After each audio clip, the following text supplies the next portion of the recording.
یہ جو حدیث میں آتا ہے نا کہ رمضان المبارک کے اندر شیطانوں کو قید کرنے کا جو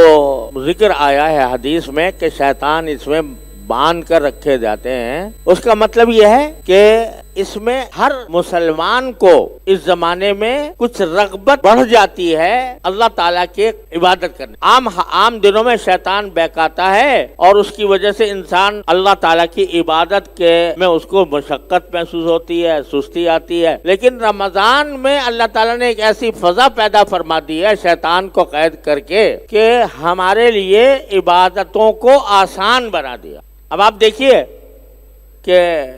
جو لوگ پانچ وقت کی نمازوں میں بھی مسجد میں آتے ہوئے کتراتے ہیں، لیکن جب رات کو تراویح کی نماز ہوتی ہے 20 رکعتوں کی نماز، اتنی لمبی نماز کم سے کم گھنٹہ 1.5 گھنٹہ لگتا ہے۔ عام دنوں میں فرض نمازوں کے اندر بھی آپ کو اتنے لوگ نظر نہیں آئیں گے جتنے تراویح میں نظر آئیں گے۔ یہ کہاں سے آ رہے ہیں؟ اس لیے کہ اللہ تعالیٰ نے شیطان کو قید کر کے ان کے دل میں عبادت کا ایک شوق پیدا کر دیا، تو تراویح کی لمبی نماز بھی آرام سے پڑھتے ہیں۔ تو اس لیے اس مہینے کے اندر عبادت کی طرف جانے کے اسباب اللہ تعالیٰ کی طرف سے زیادہ ہو جائے، لہٰذا کوشش یہ کرنی چاہیے کہ رمضان کا مہینہ زیادہ سے زیادہ اس میں عبادت کا موقع ملے، اور اس کا طریقہ یہ ہے کہ رمضان کے مہینے کو اپنی عام معمولات سے، دنیا کے جو عام معمولات ہیں ان معمولات سے اپنے آپ کو ذرا کم کر کے، ان معمولات کو کم کر کے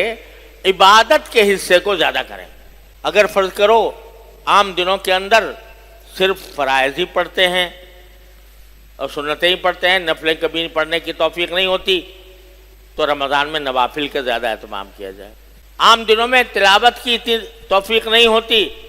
رمضان کو قرآن کریم کے ساتھ خاص ربط ہے، خاص نسبت ہے۔ نازل کیا گیا قرآن اسی مہینے میں، اور اس مہینے میں ہر سال حضرت جبریل امین علیہ السلام حضور اقدس صلی اللہ علیہ وسلم کے پاس تشریف لاتے اور قرآن کریم کا دور کیا کرتے تھے۔ حضور اقدس صلی اللہ علیہ وسلم، کیا منظر ہوگا کہ جبریل امین ایک طرف پڑھ رہے ہیں قرآن اور ایک طرف نبی کریم صلی اللہ علیہ وسلم تلاوت فرما۔ تو یہ قرآن کو خاص نسبت ہے رمضان المبارک، لہذا اس میں قرآن کریم کی تلاوت عام دنوں سے زیادہ کرنے کی فکر کر رہے ہیں، عام دنوں سے زیادہ۔ اگر عام دنوں میں آدھا پارہ پڑھتے ہیں، ایک پارہ پڑھتے ہیں، تو زیادہ پڑھیں، دو پارے، 3 پارے، 4 پارے۔ حضرت امام ابو حنیفہ رحمۃ اللہ علیہ جو اتنے بڑے فقیہ تھے، اتنے بڑے امام، اور ساتھ ہی تجارت بھی کیا کرتے تھے، لیکن ہر رمضان میں روزانہ ایک قرآن کریم ختم کرتے تھے، اور پورے مہینے میں 31 قرآن پورے ہوتے تھے ان، کیونکہ روزانہ ایک قرآن اور تراویح کا ایک قرآن، تو 31 قرآن کریم۔ جن لوگوں کو اللہ تبارک و تعالی رمضان کے وقت کی قدر و قیمت ہوتی ہے، وہ اس کو زیادہ سے زیادہ اس کام میں تو عام دنوں سے زیادہ تلاوت